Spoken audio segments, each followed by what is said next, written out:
कार्बनों की दुनिया में आपका स्वागत है। आइए हम लोग आज की वीडियो में देखने वाले हैं ऑर्गेनिक केमिस्ट्री। तो सवाल उठता है कि ऑर्गेनिक केमिस्ट्री क्या होता है।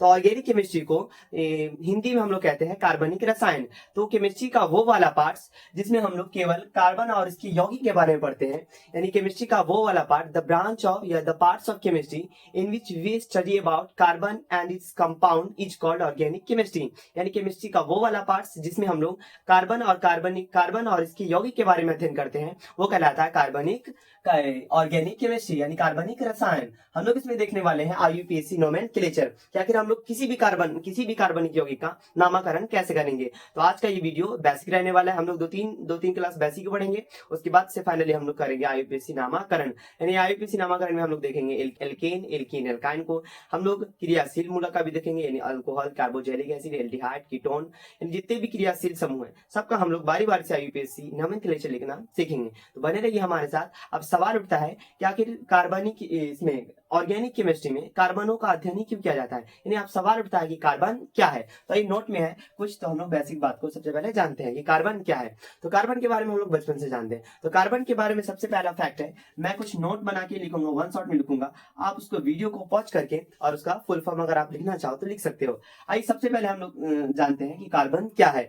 तो सबसे पहले आपका जवाब होना चाहिए कार्बन एक तत्व है। कार्बन हमारे पृथ्वी पर उपस्थित एक तत्व है। तो आखिर सवाल है कि कार्बन एक तत्व है तो इसका संकेत होना चाहिए। तो सर कार्बन का संकेत C होता है। उसके बाद हम लोग जानते हैं कि कार्बन का परमाणु संख्या 6 होता है, कार्बन का परमाणु द्रव्यमान 12 होता है। इतना बात तो सब लोग जानते होइएगा कि कार्बन एक तत्व है, कार्बन का संकेत C होता है, कार्बन का परमाणु संख्या 6 और कार्बन का परमाणु संख्या 12 होता है। आइए उसके बाद हम लोग जानते हैं कार्बन के बारे में कुछ और। तो सर बता देंगे तो समझ में आ गई कि कार्बन एक तत्व है। तो कार्बन आवर्त सारणी का एक तत्व है। तो आपसे क्वेश्चन ऐसे भी पूछ सकता है कि कार्बन आवर्त सारणी के किस समूह का है, यानी किस ग्रुप का तत्व है। इंग्लिश में उसको ग्रुप कहते हैं, हिंदी में उसको समूह कहते हैं। तो आपसे पूछेगा कि कार्बन आवर्त सारणी के किस समूह का तत्व, तो आप कहना उसको सर रोमन में चौथे समूह का, चौथे वर्ग का तत्व है कार्बन, और इसको हम लोग अगर गिनती में लिखे तो 14वें वर्ग का वो तत्व है। तो आइए हम लोग जानते हैं कि जो आवर्त सारणी का रोमन में नंबर है वही बाहरी कक्षा का इलेक्ट्रॉन होता है, यानी आउटर मोस्ट सेल इलेक्ट्रॉन होता है। किसी भी एलिमेंट का आउटर मोस्ट सेल यानी बाहरी कक्षा का इलेक्ट्रॉन जो रोमन में लिखा होता है आवर्त नंबर, वही उसका बाहरी कक्षा का इलेक्ट्रॉन होता है, यानी आउटर मोस्ट सेल होता है। तो हम लोग यहाँ से कह सकते हैं कि सर अगर इसके बाहरी कक्षा में आउटर मोस्ट सेल यानी कार्बन के बाहरी कक्षा में कितना इलेक्ट्रॉन, तो कार्बन के बाहरी कक्षा में कितना इलेक्ट्रॉन सर, तो कार्बन के बाहरी कक्षा में 4 इलेक्ट्रॉन होता है। अगर हम लोग बाहरी कक्षा में इलेक्ट्रॉन निकालते हैं तो बाहरी कक्षा का इलेक्ट्रॉन पता चलने के बाद हम लोग इसका संयोजकता बता सकते हैं। तो अगर मैं संयोजकता, जिसको इंग्लिश में बोलते हैं वैलेंसी, तो अगर मैं बोलूं कार्बन की वैलेंसी कितनी होती है, तो हम कह सकते हैं यहाँ से कार्बन की वैलेंसी 4 होती है। आइए अगर आपको ये सब, जैसे आउटर मोस्ट सेल इलेक्ट्रॉन कैसे निकालते हैं, ये 4 और ये 14 क्या होता है, ये वैलेंसी कैसे निकलता है, तो आप कमेंट में जरूर बताना, हम इस पे एक प्रॉपर एक वीडियो बना देंगे। आइए तो कार्बन की वैलेंसी 4 होती है। उसके बाद हम लोग संयोजकता निकालने के बाद उसका आवेश बता सकते हैं। आवेश को इंग्लिश में कहते हैं चार्ज। तो कार्बन पे 4 जो होता है प्लस माइनस 4, लेकिन जनरली हम लोग लेके चलेंगे -4। तो आइए चार्ज के बाद हम लोग क्या पता कर सकते हैं, अगर आउटर मोस्ट सेल इलेक्ट्रॉन में हम लोग जैसे धातु और अधातु, तो धातु और अधातु का कॉन्सेप्ट होता है। आप सवाल उठा कि कार्बन धातु है या अधातु, तो धातु अधातु का कॉन्सेप्ट कहता है यदि किसी तत्व के यानी यदि किसी एलिमेंट के बाहरी कक्षा में यानी आउटर मोस्ट सेल में बाहरी कक्षा में 1 2 3 इलेक्ट्रॉन रहता है, तो हम लोग उसको कहते हैं मेटल, यानी उसको कहते हैं हम लोग धातु। अगर किसी तत्व के बाहरी कक्षा में इससे अधिक इलेक्ट्रॉन हो, यानी 3 से अधिक इलेक्ट्रॉन हो, अगर 3 से अधिक इलेक्ट्रॉन हुआ किसी भी तत्व के यानी किसी भी एलिमेंट के बाहरी कक्षा में, तो हम लोग उसको कहेंगे नन मेटल। उम्मीद करते हैं कि आपको आ रहा होगा समझ में, या फिर बाहरी कक्षा का इलेक्ट्रॉन क्या है। तो बाहरी कक्षा का इलेक्ट्रॉन कुछ नहीं है, किसी भी तत्व का जैसे उसका लिखिए इलेक्ट्रॉनिक कॉन्फ़िगरेशन। जैसे ये अपना कार्बन है, तो हम लोग कार्बन का इलेक्ट्रॉनिक कॉन्फ़िगरेशन लिखिए बता देते हैं। इलेक्ट्रॉनिक कॉन्फ़िगरेशन अगर हम लिखेंगे कार्बन का, तो उसके लिए पता होना, इलेक्ट्रॉनिक कॉन्फ़िगरेशन के लिए हमको पता होना चाहिए कार्बन का परमाणु संख्या, जिसको हिंदी में कहते हैं इलेक्ट्रॉनिक विन्यास। तो हम लोग बोरबरी के मेथड से लिखते हैं, तो हम लोग लिखेंगे 6 को सजाएंगे 2 और 4। आइए तो 2 और 4 लिखने पे ये है प्रथम कक्षा का इलेक्ट्रॉन, ये प्रथम कक्षा का इलेक्ट्रॉन फर्स्ट सेल है, और ये सेकेंड सेल है, यानी प्रथम कक्षा और ये द्वितीय कक्षा, फर्स्ट सेल और सेकेंड सेल। तो जो बाहरी कक्षा होता है, जो सेकेंड सेल यानी जो सबसे बाहरी वाला कक्षा होता है किसी भी परमाणु का, वही होता है आउटर मोस्ट सेल इलेक्ट्रॉन, यानी बाहरी कक्षा का इलेक्ट्रॉन। तो हम यहाँ से दिख रहा होगा कि इसका इलेक्ट्रॉनिक विन्यास लिखने पे इसका बाहरी कक्षा में 4 इलेक्ट्रॉन आया। जब किसी तत्व के बाहरी कक्षा में 1 2 3 इलेक्ट्रॉन होता है तो उसको कहते हैं मेटल, और जब 3 से अधिक इलेक्ट्रॉन होता है बाहरी कक्षा में तो उसको कहते हैं हम लोग नॉन मेटल। तो उम्मीद करते हैं कि आपको यहाँ तक समझ में आ गया होगा कि 3 से ज्यादा इलेक्ट्रॉन इसके बाहरी कक्षा में, इसलिए कार्बन होगा non metal. Non metal sir, हम लोग नॉन मेटल का प्रॉपर्टीज ये जानते हैं कि नॉन मेटल हम लोग उसको कहते हैं, नॉन मेटल जो होता है हमारा हमारा नॉन मेटल जो होता है विद्युता ऋणात्मक होता है। नॉन मेटल हमारा विद्युता ऋणात्मक होता है, यानी इंग्लिश में इसको हम लोग कह सकते हैं इलेक्ट्रॉन नेगेटिव है। यानी हमारा कार्बन कैसा इलेक्ट्रॉन नेगेटिव एलिमेंट है, यानी विद्युता ऋणात्मक होता है, विद्युता ऋणात्मक होता है। चलिए, यानी इलेक्ट्रॉन नेगेटिव एलिमेंट है हमारा कार्बन। नॉन मेटल उसको कहते हैं जो विद्युता ऋणात्मक होता है। उसके बाद हम लोग इसके बारे में और क्या बता सकते हैं, पृथ्वी पर यानी हमारे अर्थ क्रस्ट पर, हमारे पृथ्वी पर जो कार्बन है, हमारे पृथ्वी पे कार्बन 0.02% पाया जाता है। और हम ये तो पृथ्वी पे हो गया, और इस पे हम वायुमंडल में यानी हमारे एटमॉस्फेयर में कार्बन डाइऑक्साइड के रूप में यानी CO2 के रूप में 0.03% पाया जाता है। आइए उसके बाद जानते हैं हम लोग कि कार्बन का और कुछ, तो कार्बन का एक और गुण हो सकता है कि आखिर कार्बन कितना बंध बनाता है, यानी कार्बन किसी भी एलिमेंट के साथ कितना कंपाउंड बना सकता है, कितना बॉन्ड बना सकता है। तो आइए हम लोग जानते हैं कि बॉन्ड कितने प्रकार के होते हैं, 3 प्रकार के, सिंगल, डबल और ट्रिपल, यानी एकल बंधन, द्विबंधन और त्रिबंधन। तो सवाल है कि आखिर कार्बन कितना बंधन बना सकता है। तो कार्बन दूसरे एलिमेंट के साथ यानी कार्बन अपने साथ 4 एलिमेंट को जोड़ सकता है। तो आपसे पूछे कि कार्बन दूसरे एलिमेंट को कितने एलिमेंट को जोड़ सकता है, तो आप बोलना कि सर कार्बन 4 एलिमेंट को जोड़ सकता है। अगर आपसे पूछे कि कार्बन और कार्बन के बीच में कितने बंध हो सकते हैं, तो बोलना सर कार्बन और कार्बन के बीच में सिंगल बॉन्ड भी हो सकता है, कार्बन और कार्बन के बीच में डबल बॉन्ड भी हो सकता है, और कार्बन और कार्बन के बीच में ट्रिपल बॉन्ड भी हो सकता है। यानी कार्बन अगर किसी को जोड़ना चाहे तो चार तत्वों को, 4 एलिमेंट को जोड़ सकता है। हाँ, अगर कार्बन बीच में जुड़ रहा है तो एकल बंधन भी द्वारा जुड़ सकता है, द्विबंधन द्वारा भी जुड़ सकता है और त्रिबंधन द्वारा भी जुड़ सकता है। अब सवाल है कि आप कैसे समझ गए कार्बन 4 तत्वों को जोड़ सकता है, यानी कार्बन अपने आप को तीन बंध द्वारा बांध सकता है। तो ये कॉन्सेप्ट कहता है वैलेंसी का, यानी किसी भी तत्व की संयोजकता जितनी होती है यानी उसका जितना पावर होता है, वैलेंसी को हम लोग पावर कहते हैं। यानी किसी भी तत्व का जितना पावर रहेगा ना, वो उतने तत्वों को जोड़ सकता है। जैसे हम लोग, अच्छा वीडियो लंबा हो जाएगा क्योंकि हमको अभी संयोजकता देखना नहीं है, मुझे देखना है कार्बन को। तो अगर उतना डीप में चले जाए तो फिर दिक्कत कर जाएगा। अगर आपको वो सब कॉन्सेप्ट जानना है तो या तो आप दूसरे वीडियो को सर्च कर लो, या तो मुझे ही कमेंट में बताना, मैं ही ले आऊंगा वीडियो। आइए, तो मैं क्या कह रहा था, हाँ, कि कार्बन और कार्बन के बीच में मुख्यतः 3 बंध हो सकते हैं, यानी कार्बन और कार्बन के बीच में 4 बंध पॉसिबल नहीं है।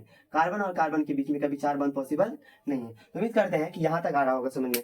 आइए, कार्बन के बारे में एक पॉइंट और छूट गया कि सर कार्बन के कितने अपरूप है। तो कार्बन के मुख्यतः 3 अपरूप होते हैं। एक को कहते हैं हीरा, जो पृथ्वी का सबसे कठोर पदार्थ है, जिसका अपर्तनांक 2.42 होता है। दूसरा ये ग्रेफाइट, और ये प्रकृति का सबसे कठोर पदार्थ है, जबकि ये मुलायम पदार्थ, ऐसा नहीं कि इससे मुलायम नहीं है, लेकिन ये ग्रेफाइट कैसा होता है, मुलायम होता है, और इसका उपयोग पेंसिल बनाने में किया जाता है। उसके बाद होता है फ्लोरीन, जब 60 कार्बन को मिलाया जाता है, यानी 60 कार्बन के समूह को हम लोग कहते हैं फ्लोरीन, या इसको हम लोग मंक मिंसर फ्लोरीन के नाम से भी जानते हैं। तो उम्मीद करते हैं कि यहाँ तक आपको आ गया होगा समझ में। ऐसा नहीं कि इतना ही कार्बन के बारे में पॉइंट है, अगर हम यानी अगर और ये करना चाहे तो बहुत सारे इसका पॉइंट हो सकता है, लेकिन जो मुख्य पॉइंट है मुझे लगा अच्छा मैंने इसको बता दिया। तो एक बार रिकैप कर लेते हैं। हमने जाना कार्बन एक तत्व है, कार्बन का संख्या C होता है, कार्बन का परमाणु संख्या 6, कार्बन का परमाणु द्रव्यमान 12 है, कार्बन आवर्त के चौथे वर्ग का और चौदहवें वर्ग का, यानी अगर रोमन बुक का है तो 4,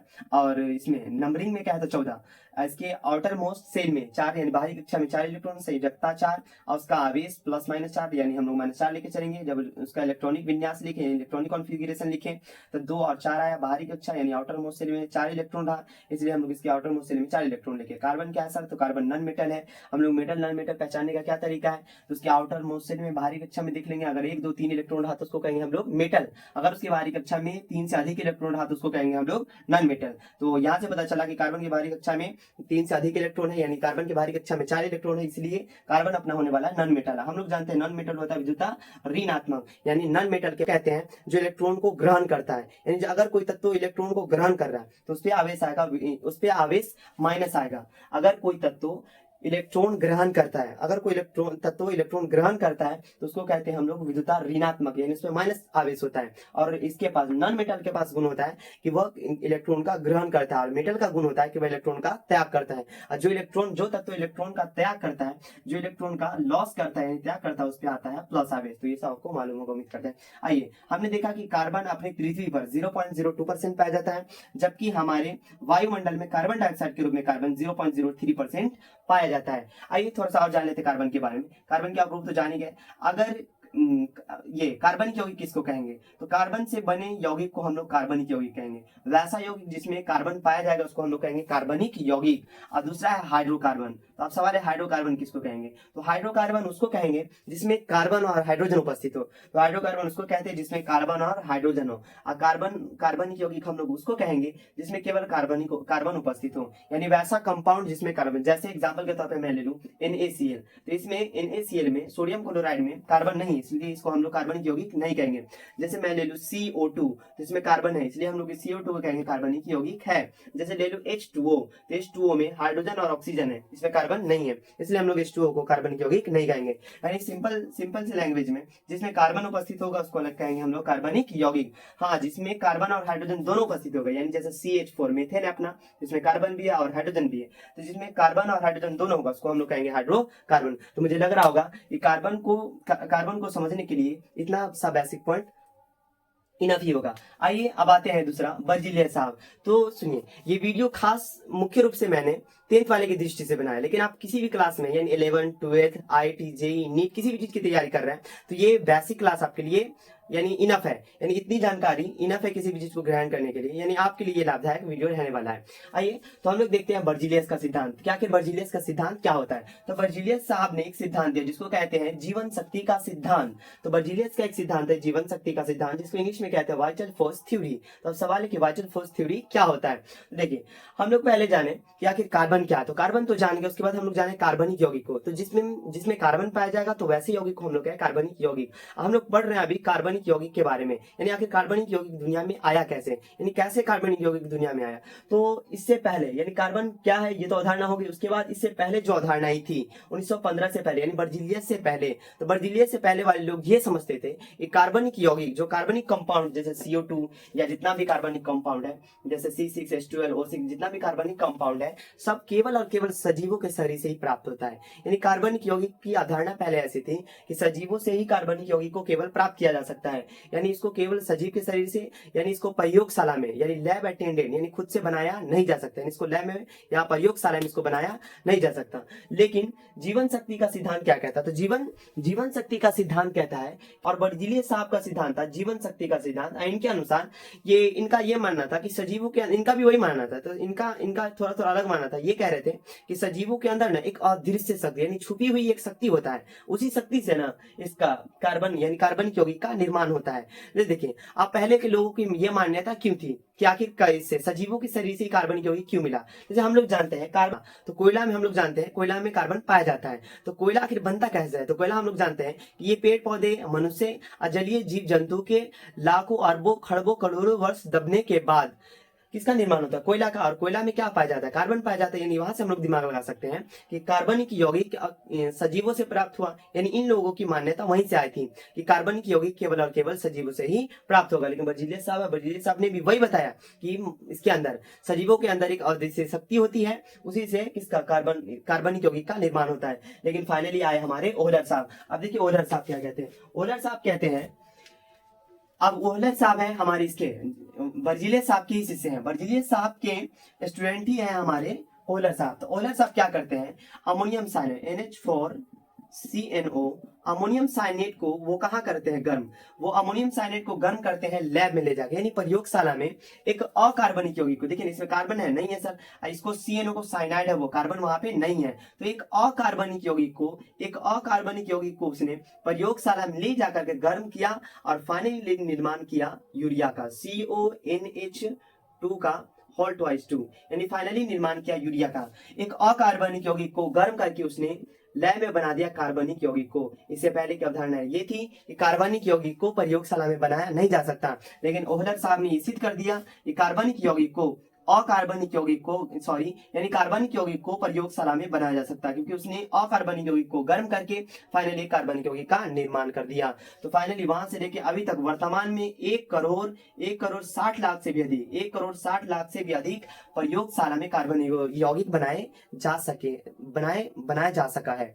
जबकि इनकी मान्यता बर्जीलियस से पहले या बर्जीलियस की मान्यता ये थी कि कार्बनिक यौगिक को प्रयोगशाला में बनाया नहीं जा सकता। तो मुझे लग रहा है कि यहाँ तक इंट्रोडक्शन आपको आ गया होगा समझ में। ये था बेसिक पॉइंट। आइए हम लोग आते हैं ओरिजिनल केमिस्ट्री पे। आइए हम लोग जान गए कि कार्बन क्या होता है, ये बर्जीलियस सब क्यों आए, जीवन शक्ति का सिद्धांत क्या होता है, और ऐसा क्यों आए, अमोनियम साइनाइड को गर्म करने में फाइनल कार्बनिक यौगिक का निर्माण किए।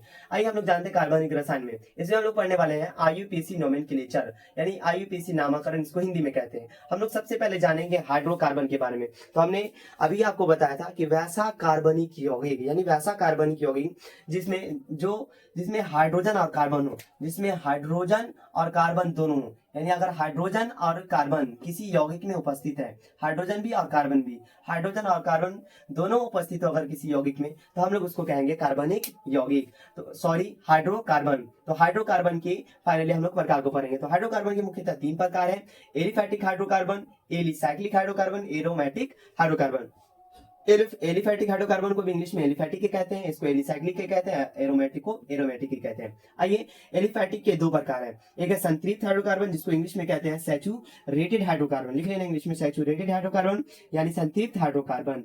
और एलिफैटिक का दूसरा प्रकार है असंतृप्त हाइड्रोकार्बन, अनसैचुरेटेड हाइड्रोकार्बन। अगर आपसे पूछे कि संतृप्त हाइड्रोकार्बन का पहला सदस्य कौन है, तो उसको कहना सर संतृप्त हाइड्रोकार्बन का पहला सदस्य एल्केन है, जिसको इंग्लिश में भी एल्केन ही कहते हैं। एल्केन को सामान्यतः किस नाम से जाना जाता है, तो उसको कहना सर एल्केन को सामान्यतः पैराफिन के नाम से जाना जाता है।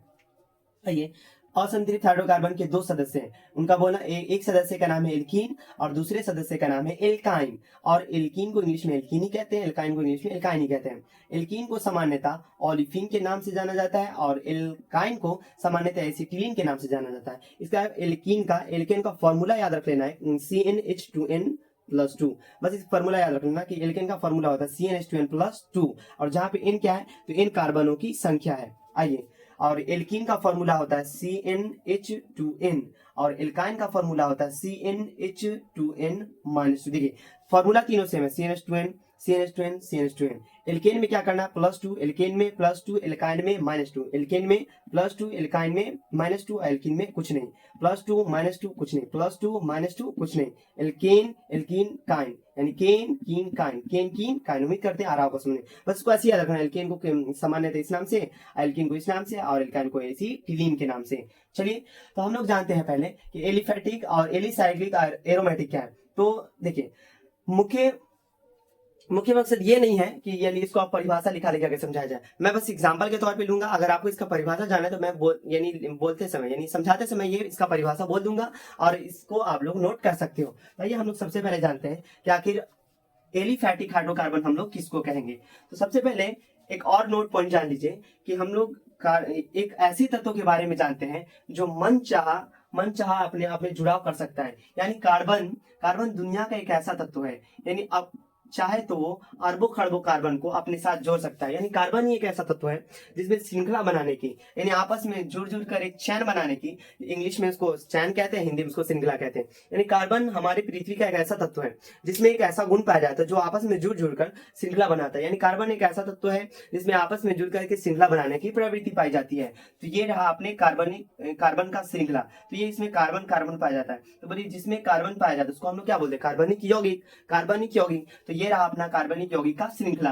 तो बस इतना जानिए कि कार्बन में एक ऐसा गुण पाया जाता है यानी कार्बन में एक ऐसा गुण पाया जाता है जिसमें बहुत सारे कार्बन आपस में जुड़ करके एक श्रृंखला बना सकता है। आइए, तो हम लोग सबसे पहले जानते हैं एलिफैटिक। तो एलिफैटिक का शाब्दिक अर्थ होता है खुला हुआ। एलिफैटिक मीन्स होता है खुला हुआ, इसका अर्थ समझिएगा खुला। एलिसाइक्लिक मीन्स गोलाकार। एरोमेटिक मीन्स होता है मुड़ा हुआ। आप कैसे वो दिखा देंगे।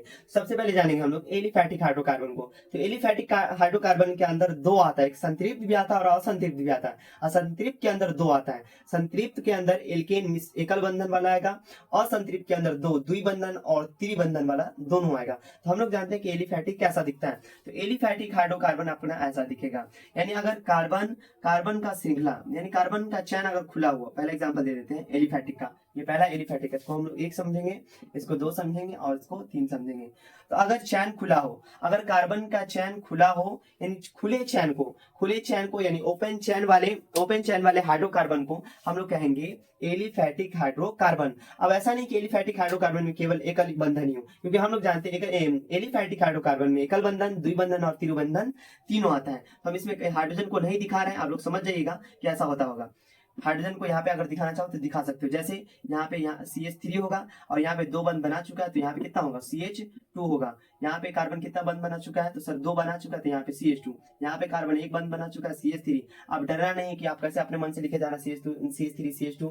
आपको भी एक दिन ये अंत तक कन्फर्म इतना धुरंधर बना देंगे ना कि ऑर्गेनिक केमिस्ट्री के आप कहेगा ना कि ऑर्गेनिक केमिस्ट्री दुनिया का सबसे हल्का केमिस्ट्री, लेकिन ऑर्गेनिक केमिस्ट्री दुनिया का सबसे भारी केमिस्ट्री लगता है दुनिया वाले को, लेकिन आपको लगने नहीं देंगे। सिर्फ इतना याद रखें कि CH3 CH2 CH2 CH3 ये खुला चैन है। अब खुला चैन को हम लोग कहते हैं एलिफैटिक हाइड्रोकार्बन। सर इसमें तो एकल बंधन था ना, हमको द्विबंधन लिख के दिखाइए। तो ये रहा अपना द्विबंधन का एग्जाम्पल, CH2 दो एक 3 बंध, यहाँ पे 4 बंध, 1 बंध 2 बंध 3 बंध 1 4 बंध और 2 बनाया 2 इधर 4 बंध हो गया।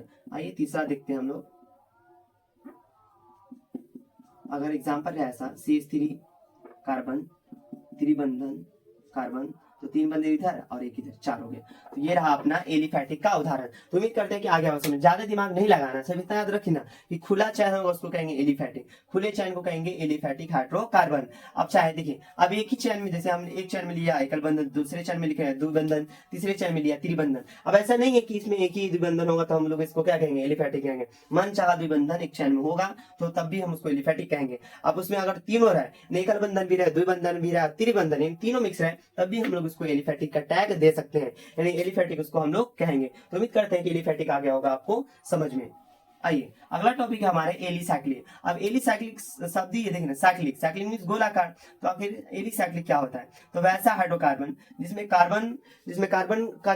कार्बन का जो सजावट होगा, कार्बनिक यौगिक का जो सजावट होता है वो गोलाकार रूप में सजा होता है। और इसमें था वैसा हाइड्रोकार्बन जिसमें कार्बन और कार्बन परमाणु खुली श्रृंखला के रूप में, यानी खुली रूप में सजावट होता है, उसको कहेंगे हम लोग एलिफैटिक हाइड्रोकार्बन। अगर साइकिल के रूप में सजावट है कार्बन और कार्बनिक यौगिक का, उसको हम लोग कहेंगे एलिसाइक्लिक हाइड्रोकार्बन। तो इसका एग्जाम्पल है, जैसे देखिए साइकिल बनाने के लिए यानी गोला बनाने के लिए कम से कम हमको 3 कार्बन की आवश्यकता होती है, यानी सबसे छोटा साइक्लिक कंपाउंड बनाना है, एलिसाइक्लिक कंपाउंड बनाना है, तो कम से कम उसमें 3 कार्बन की आवश्यकता होगी। आइए तो एलिसाइक्लिक में हम लोग एकल बंधन, द्विबंधन और त्रिबंधन बिंदास ले सकते हैं, यानी इसमें भी हम लोग द्विबंधन, एकल बंधन और कोई बंधन दिखा सकते हैं। इसका पहला एग्जाम्पल ये है। और दूसरा एग्जाम्पल, अब सुनिए, ऐसा नहीं है कि एलिसाइक्लिक में केवल 3 ही कार्बन होगा। अब चाहो तो एलिसाइक्लिक में 5 कार्बन, 6 कार्बन, 10 कार्बन, यानी कितने भी कार्बन का गोलाकार रूप का संरचना बना सकते हैं। तो ये एलिसाइक्लिक का उदाहरण है।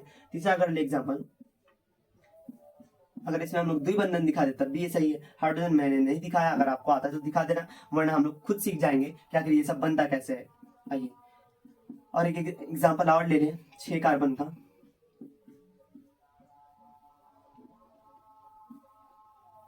चलिए तो ये रहा अपना ये एलिसाइक्लिक हाइड्रोकार्बन। तो उम्मीद करते हैं कि आपको आ गया होगा समझ में कि हम स्वतंत्र हैं। आप एकल बंधन, द्विबंधन, यानी साइकिल में भी एकल बंधन, द्विबंधन, त्रिबंधन कुछ भी रहे, सिर्फ गोलाकार रहे। तो अगर गोलाकार संरचना रहेगा, यानी गोलाकार सजावट रहे, गोलाकार स्ट्रक्चर रहे, यानी सर्किल के रूप का स्ट्रक्चर रहेगा, तो उसको हम लोग कहेंगे एलिसाइक्लिक हाइड्रोकार्बन। आइए हम लोग आते हैं दूसरे पे, एरोमेटिक हाइड्रोकार्बन पे। आखिर एरोमेटिक हाइड्रोकार्बन क्या होता है? ये तो सबसे हल्लू है, इसमें कुछ नहीं करना। अगर बेंजीन किसी भी कार्बनिक यौगिक के, अगर कार्बनिक यौगिक के सजावट में, कार्बनिक यौगिक के संरचना में अगर बेंजीन दिखा तो हम लोग कहेंगे उसको एरोमेटिक हाइड्रोकार्बन। तो अब सबसे पहले सवाल उठता है कि बेंजीन दिखता कैसा है? तो बेंजीन के लिए 6 कार्बन होना चाहिए। पहला बेंजीन हम लोग उसको कहेंगे जिसमें कितना कार्बन होना चाहिए? 6 कार्बन होना चाहिए। दूसरा ये कि एकल बंधन को छोड़ करके द्विबंधन होना चाहिए, फिर छोड़ करके द्विबंधन, फिर एक को छोड़ करके द्विबंधन, यानी एक को छोड़ करके अल्टरनेट द्विबंधन अगर किसी कार्बनिक यौगिक में सजा हुआ है तो हम लोग उसको कहेंगे बेंजीन। चारों तरफ से लगा दीजिएगा हाइड्रोजन। तो ये रहा अपना संरचना बेंजीन का। तो दुनिया में अगर कहीं भी ऐसा संरचना दिखा तो हम लोग कहेंगे इसको बेंजीन।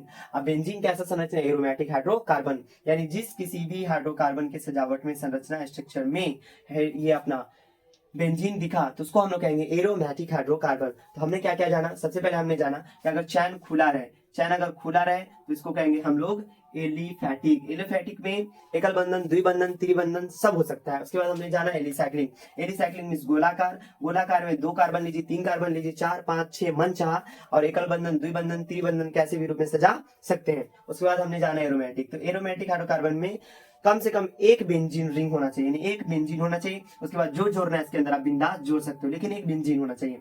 एरोमेटिक संरचना कैसे कहते हैं? तो एक अल्टरनेट, एक कार्बन एक एक एकल बंधन को छोड़ करके दूसरे में द्विबंधन, फिर एक को छोड़ करके दूसरे में द्विबंधन को सजाना। अब मैंने यहाँ से स्टार्ट किया, आप चाहो तो यहाँ पे सजाते, फिर इसको छोड़ देते तो यहाँ पे करते, फिर इसको छोड़ के यहाँ पे करते, यानी आप कहीं से स्टार्ट कर सकते हो। आप किसी भी कार्बन से द्विबंधन देना स्टार्ट कर सकते हो, बस अल्टरनेट होना चाहिए, एक को छोड़कर एक द्विबंधन। तो उम्मीद करते हैं कि यहाँ तक आ रहा होगा समझ में। आइए हम लोग तो रिकैप करते हैं कि हम लोग पढ़े क्या क्या है। हम लोग पढ़े इसमें, हम लोग स्टार्ट किए ऑर्गेनिक केमिस्ट्री को, हम लोग सीखने वाले नोमेनक्लेचर। आज का ये बेसिक क्लास था। हमने जाना सबसे पहले कार्बन के बारे में कि कार्बन क्या होता है, तो हमने कार्बन के बारे में ढेर सारा पॉइंट पढ़ा। फाइनली हम लोग आए हाइड्रोकार्बन पे। हमने पढ़ा कार्बनिक यौगिक के बारे में कि वैसा यौगिक जो जिसमें कार्बन पाया जाएगा उसको हम लोग कहेंगे कार्बनिक यौगिक, और जिसमें कार्बन नहीं पाया जाएगा उसको कहेंगे हम लोग अकार्बनिक यौगिक। उसके बाद हमने जाना हाइड्रोकार्बन को, जो यौगिक यानी जो कंपाउंड कार्बन और हाइड्रोजन से बना होता है उसको हम लोग कहें हाइड्रोकार्बन। तो उसके बाद हम लोग ने देखा हाइड्रोकार्बन के प्रकार। तो हाइड्रोकार्बन के मुख्यतः कितने प्रकार है? 3, एलिफैटिक, एलिसाइक्लिक और एरोमेटिक। एलिफैटिक किसको कहेंगे? तो अगर चैन, कार्बन का चैन, हम लोग जानते हैं कि दुनिया में एक ही ऐसा तत्व है जो मन चाहा चैन सजा सकता है, यानी अगर चाहे तो पृथ्वी को कई बार, अरबों खरबों बार वो लपेट सकता है। यानी कार्बन के पास इतनी शक्ति होती है कि कार्बन और कार्बन जुड़ कर इतना लंबा श्रृंखला बना सकता है कि अपनी पृथ्वी को लपेट सकता है। तो हमने जाना कि अगर चैन खुला हो, कार्बन का सजावट यानी कार्बन का चैन खुला हो तो उसको कहेंगे हम लोग एलिफैटिक। अगर अगर कार्बन का सजावट गोलाकार हो तो उसको कहेंगे हम लोग एलिसाइक्लिक। उसके बाद हम लोग देखे एरोमेटिक। हमने देखा एलिफैटिक के 2 प्रकार है, संतृप्त और असंतृप्त। संतृप्त का अगर पहला सदस्य बोले तो कहिएगा एल्केन। एल्केन का हमने देखा फॉर्मूला, एल्केन का फॉर्मूला CnH2n+2 होता है। एल्केन को पैराफिन के नाम से जाना जाता है। असंतृप्त 2 प्रकार के होते हैं, यानी इसके 2 सदस्य होते हैं, एल्कीन और एल्काइन। एल्कीन का फॉर्मूला हमने देखा CnH2n, एल्काइन का फॉर्मूला हमने देखा CnH2n-2। तो चलिए बने रहिए इसी के साथ, मिलते हैं हम लोग अगले वीडियो में।